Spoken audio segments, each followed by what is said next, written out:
The second week of the Summer Showdown brought us some strong competition as the top teams in both divisions show their strengths while some of the struggling teams mix things up a bit to find their place and hopefully a spot in the monthly tournament. Hey guys, how's it going? My name is Always and welcome to the Overwatch League Weekly Recap. In this video, we'll be going over the matches this past weekend, partially to talk about how all the teams are faring, but mostly to see how my preseason predictions match up to reality. As such, there is a full spoiler warning for this past week's games, so if you haven't seen them, you may want to wait a bit on this video. We'll be looking at all the scores and how they match up to what I thought before the season even started. Before we get into the Overwatch League content, I do want to briefly explain the lateness of this recap. If you are unaware, I had some technical issues with my desktop, and that's caused me to fall drastically behind in making these videos. I talked about this in depth in week 11, so I'll link that video in the description. But long story short, these recaps will be made and uploaded as soon as I can make them, and we'll look at each week with as little hindsight as possible. So sorry for the delays in these videos, but we will cover each week of the league that we've missed eventually. With that out of the way, let's move on to this week's recap. Not much to talk about in terms of roster changes for this week, so we'll make this short. Through July 7th, apart from some coaching changes for New York, the only roster changes for the league was the Chengdu Hunters as they say goodbye to off-tank Elsa as he retires from the league. Now, the Hunters do have a replacement already on the team in Late Young, but honestly, Elsa was typically a little bit better than Late Young, especially on the Diva.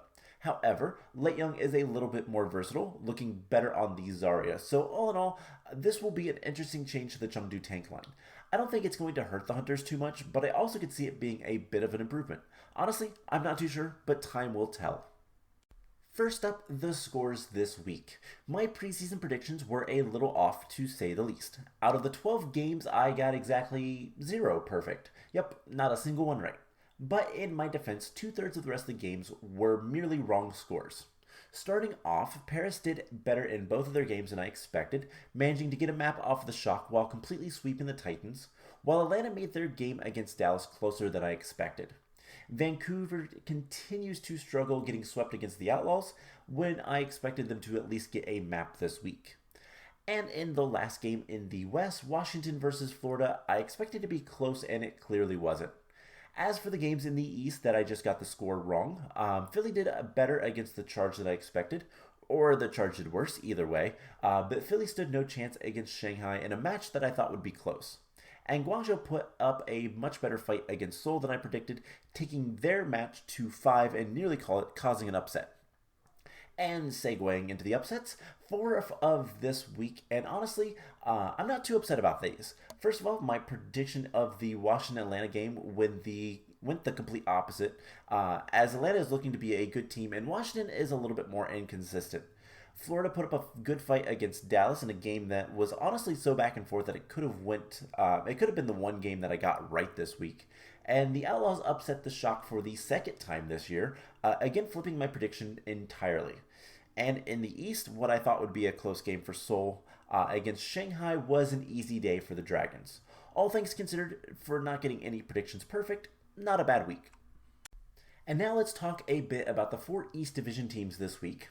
Fairly split records, with Shanghai being the only undefeated team, Philly and Seoul both going 500, and Guangzhou ending this week without a win. Starting with the top, the Shanghai Dragons are looking like the team to beat in the East. Going 3-0 in both their games, Shanghai is playing a lot of ball-style comps, while most of the rest of the league is playing more Rhine or Winston, although Shanghai will bring out the Orisa every once in a while as the map's favorite.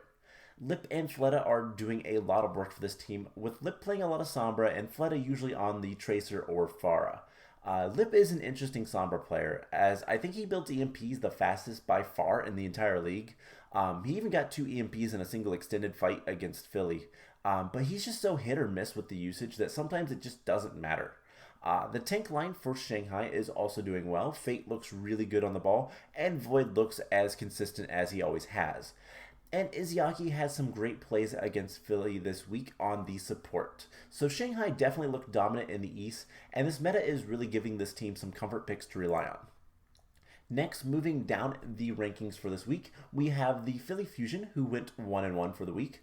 Now, first of all, some good news. Funny Astro has rejoined the team, quite literally, as his visa came through and he was able to get to Korea. This is great as Funny Astro is one of the best main supports in the league, especially on the Lucio. But this week, the support to talk about from Philly is Alarm. When Alarm is doing well for the Fusion usually do well overall, and against the Guangzhou Charge, this was the case. Alarm on the Ana is a terrifying sight. He even canceled an EMP from Eileen of the Charge, but against the Dragons, Alarm was shut down and scared, and Philly wasn't able to get control of the map.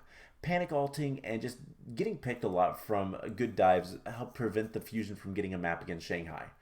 Another sore spot for Philly is EQO, who is so inconsistent. Honestly, I've never really been a big fan of EQO, but I will admit that Philly looks a lot better with him in the lineup. But he just has some bad ults and got picked by avoidable things like Diva Bombs, and just needs to maintain the good plays and be more consistent. Alt usage was a problem for all of Philly though, and while it didn't matter against the Charge, it hurt them a lot against the Dragons. Philly does look like a top level team when they are hitting the high notes, but they need better consistency to get to the top. The other 1-1 team this week, the Seoul Dynasty, did not have the best week. They went 0-3 against Shanghai and they barely won against the Charge in 5 maps. Seoul is one of the teams playing a lot of different comps, but continues to run the Mei a little bit more than I like, especially if the other side is playing a highly mobile comp like Ball or even Winston. Against things like the Ball Tracer and Sombra, the Dragons were playing, the Mei just doesn't do anything. It's better to play McCree or Tracer of your own, two heroes that Prophet is more than capable of playing over the Mei. And honestly, Soul looks better when Prophet plays the Tracer. And Fitz is playing either something hit scan like a McCree or the Sombra. Fitz on the Sombra is especially good. He got 3, at least by my count, 5-man EMPs against the Charge on King's Row. Soul definitely has the talent, but they really need to find what comp works for them and stick with it, and please stop playing so much Mei. And finally, the Charge go another winless week with a tough loss against Philly and a close game against Seoul. Alright, so let's get this out of the way. Eileen is one of the worst Sombras in the league.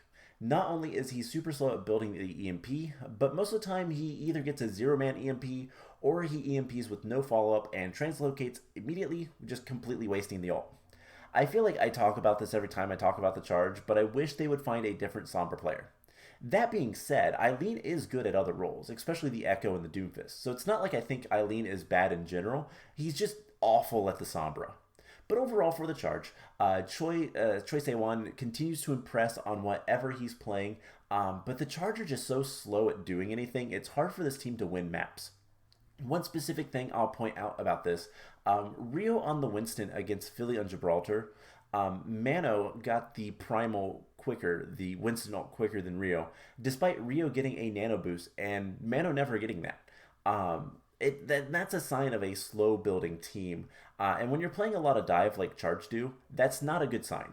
Taking too much time and not getting progress just hurts. I think the Charge are a better team than their record shows, but they need to be more decisive and play with a bit of tempo if they want to win. Moving on to the West Division, another fairly split set of records, as the Texas teams both went undefeated, whereas Vancouver and Florida could not get a win, and the rest of the teams went 1-1. So again, starting at the top, we have the Dallas Fuel. Now, Dallas came out with the 2 wins this week, but they were not easy, both going to 5 maps. First against Florida and then against Atlanta. Dallas really wants to play the Rhine Rush, except on maps where Rhine is awful like Eichenwald, and for the most part it looks good. Definitely better than dive style comps when they are forced to play those.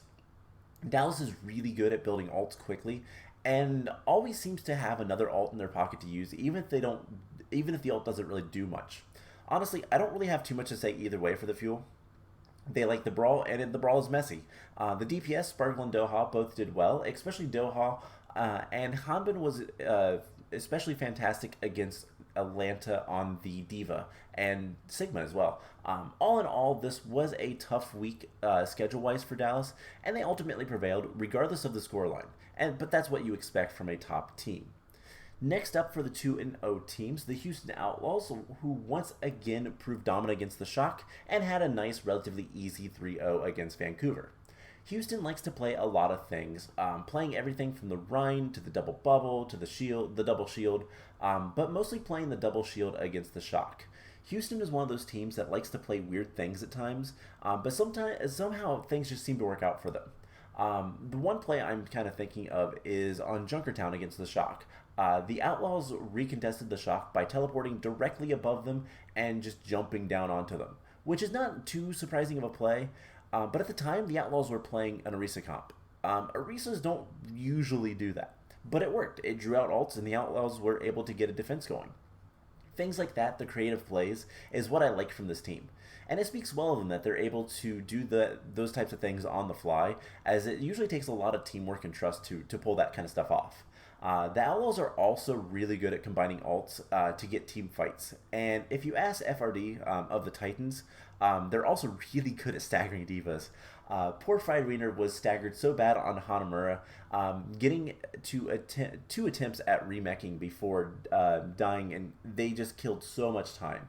So overall, Houston DPS and their overall teamwork makes them a solid team. Now moving on to the 1-1 teams, starting with the Paris Eternal. Paris had a decent week, winning 3-0 against the Titans, but losing a tough game to the Shock. Paris is playing a lot of different comps, from the ball comps to the good old classic Rhine Rush, a little double shield and a little Winston comps. Definitely Paris looks best on the Rhine Rush, but they still look pretty good on the ball comps as well. A huge highlight of this team this week is their play on Hanamura, the one map they took off of San Francisco, and their amazing teleports. The mind games and just clever pathing is something that a lot of teams try to do, but I think Paris might do it the best. Probably the best part of this team is both Khan on the support, who is a scary Baptiste to face, and Onigan on the DPS, especially when Oni is playing the McCree. Paris does have trouble on defense, clearly favoring certain portions of maps more than other, and if they get wiped early in a map, they really do have trouble stopping the snowball and getting something going on defense. I've also been a little underwhelmed by Naga on the Echo, specifically his duplicates, as he likes to dupe the main tank, which is usually a Winston, and it's just not as powerful as duplicating an off tank like a Diva or a Sigma.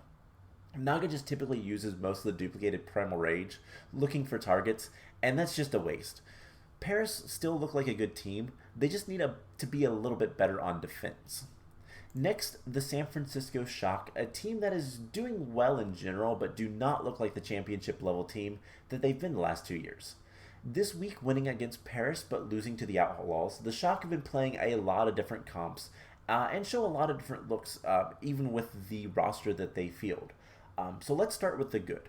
Nero looks really good on the Mei, which in my opinion is probably his best hero, along with probably the Pharah or the Junk. Now, Nero did also play some Pharah this week, and it did great. Glister looks good as well on DPS, especially on the Ashe, and he ended up hard carrying the Shock against the Outlaws to give them at least a chance. And finally, overall, the Shock have quick ult charges and tend to have a good ult economy in general. But here's the biggest thing I saw. The Shock just throw so many ults away for bad situations. You know, maybe the Shock feel like each individual player should be able to carry every fight, but in one map against Paris, I saw Violet on the Zenyatta transcend late into a lost fight, which I think was like a 3v6, and then a little bit later, Choi Hoban on the Sigma tried to use Flux in a 1v4. Nero also has a bad habit of using poor EMPs, and in all, the Shock just aren't willing to let a lost fight go. You have to be able to recognize and communicate when those fights are unwinnable and save the ults for the next time. I will also criticize Ants a bit, as he's still struggling to get back into the swing of playing Overwatch and was particularly quiet on the Hanzo against Houston on Volskaya. If this team wants the three-peat, they need to start being a little bit cleaner with their ult usage and all that. And it's something I think that they might be capable of, but they have to start winning, and it has to be cleaner than it is now. The Washington Justice went 1-1 this week, getting 3-0'd against Atlanta before 3-0ing Florida. The Justice want to play a lot of Rhine comps, with a bit of the double shield as well, but tends to not play the more divey styles. Fury continues to look like one of the better off tanks, especially on the Diva, making some nice plays against Atlanta. And the DPS of Decay and Assassin look great at times, but boy is this team inconsistent. Lots of odd positioning and poor ult usage. Even in Washington's victory over Florida, both Decay and Assassin Well, and both Decay and Assassin kept getting picked in their first loss to Atlanta. So this team has a lot of talent, but it's a coin flip of if you see it in a single map, let alone the entire match. I really can't say much against the tanks, but the supports especially had a lot of poor ult usage this week, and the DPS were just inconsistent in general, either getting picked or just using bad ults, or there's a lot of problems kind of team play wise. This team has potential to be a top contender, but they really need to iron out the kinks and start playing solid all the time and not just some of the time. And last for the 1-1 teams, the Atlanta Reign lost in a close 5-map game to the Dallas Fuel after defeating the Washington Justice 3-0. The Reign like playing Rhine, playing all weekend except for a single map where they played double shield. And honestly, their Rhine comp looks good. Gator and Iris work really well together to get the Amp Matrix Fire Strike combo consistently, and that is when Iris isn't using his Amp Matrix to 1v1 people like he did in the Washington game, where Iris on the map ulted to beat both Mag on the Orisa and Decay on the Hanzo in 2 separate situations. But honestly, I like that, using ults to get an advantage to win a fight. Even if you have to use an ult, if you have to use an ult to stay alive and you can take out just one other opponent, it's usually worth it. Pelican on the DPS also looked fantastic, and Hawk on the off tank was really good. And all in all, despite going 1-1, Atlanta looks strong. So what went wrong? Well, mostly nothing. It was just good plays from Dallas. This is something strange because it's relatively new to the league and really has only happened this year, but the competition is close. It's so close. This week Atlanta loses, next week Dallas could. The top teams that are just so close in their skill levels, it really just comes down to the day that they play, which team is feeling better and which one gets more clutch plays. I don't think there's much of anything wrong with Atlanta, just that this week was Dallas's, and I expect a lot of good from this team for the rest of the season. And finally, to the bottom of the pack this week, we'll start with Vancouver Titans. The Titans once again go winless, not getting a single map against either Paris or Houston. But again, this team is looking better every week. Unfortunately, the season is nearly over. So what's good and what's bad? Let's start with the tanks, specifically Chansik. Chansik. That's how you pronounce it, I do believe. He is struggling, especially on the Orisa. But he also still makes some overcommitments, which cost him a walk back from spawn, and usually cost his team the fight. I want to see the Titans play more Rhine, or even some more Ball or Winston, but Chansik just needs to find his limits and not cross them. Having the main tank alive, even if he does nothing, still helps a lot, and the Titans need that. As for the DPS, Dalton continues to be great, which I don't think surprises many, but Teru is so inconsistent. Against the Outlaws, Teru on the Doom was the last person in the lobby to get ult, and that really should not be the case for a Doomfist with his ult charging pretty quickly. But Teru did get things done in other maps and can look really good, just needs to be a little bit more consistent. As for the supports, I really have nothing major to say about them. They just need to stay alive and things will be okay. No glaring issues or anything. Titans don't have long to turn things around, but if they want that elusive win, they need to start soon. And last up, we have the Florida Mayhem. This team has really fallen from grace. I had such high expectations for this team going into the season, but I and many others echoed the same concern. Is OG consistent enough for this team to play at the highest level and compete for not just a winning season, but for a championship? And this week, answer that. OG didn't play. Florida instead played Checkmate, who was signed as a DPS player, but he played this week at the main tank role. And honestly, Checkmate didn't look too awful. Florida still has an aggression issue. Despite the really cheeky teleporting pin, at least on the Rhine, Checkmate was outmatched. He's highly aggressive, but he's just not as good as some of the other main tank players, the people that play main tank for a living, basically. He did look good on the Orisa, and it was clearly a better pick for him. Now, is this a permanent replacement, or does OG just need a break? I know, seeing how I'm super behind on making these, but we'll save that for another week.